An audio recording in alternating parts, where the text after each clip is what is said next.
Fire break 1 hour 45 minutes run time ఉన్న movie నెట్‌ఫ్లిక్స్‌లో తెలుగులో స్ట్రీమింగ్ అవుతుంది. తెలుగు డబ్బింగ్ కూడా చాలా బావుంది.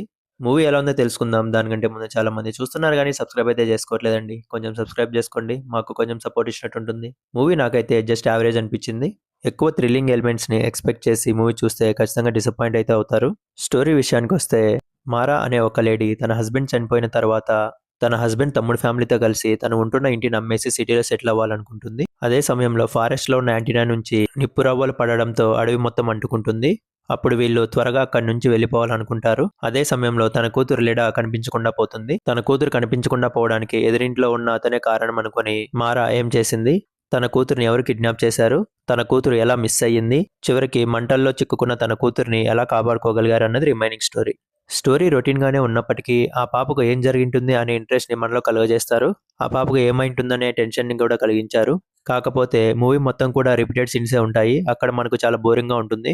ఎంతసేపు మూవీ అక్కడక్కడే తిరుగుతూ ఉంటుంది కానీ నెక్స్ట్ స్టెప్‌కైతే వెళ్ళదు. క్లైమాక్స్ కూడా అంతగా నచ్చకపోవచ్చు. సినిమాటోగ్రఫీ, విజువల్స్, బ్యాక్‌గ్రౌండ్ మ్యూజిక్ చాలా బాగున్నాయి. పర్ఫార్మెన్స్ వైస్ అందరూ చాలా బాగా చేశారు. ఫైనల్ వర్డిక్ట్ ఏంటంటే ఈ వీకెండ్ మీకు చూడడానికి ఏ మూవీస్ లేకపోతే ఈ మూవీని ఒకసారి ట్రై చేయండి. అంతేకాని ఖచ్చితంగా చూడాల్సిన మూవీ అయితే కాదు. ఫ్యామిలీతో కలిసి చూడొచ్చు. ఎలాంటి అడల్ట్ కంటెంట్ లేదు. దీనికి నేను ఇచ్చే రేటింగ్ 2.75/5. మీకు గన నా రివ్యూ నచ్చినట్లయితే లైక్ చేయండి, షేర్ చేయండి, అలాగే సబ్స్క్రైబ్ చేసుకోండి. మీరు గన మూవీ చూసి ఉంటే మీ ఒపీనియన్ కామెంట్‌లో తెలపండి. Thank you.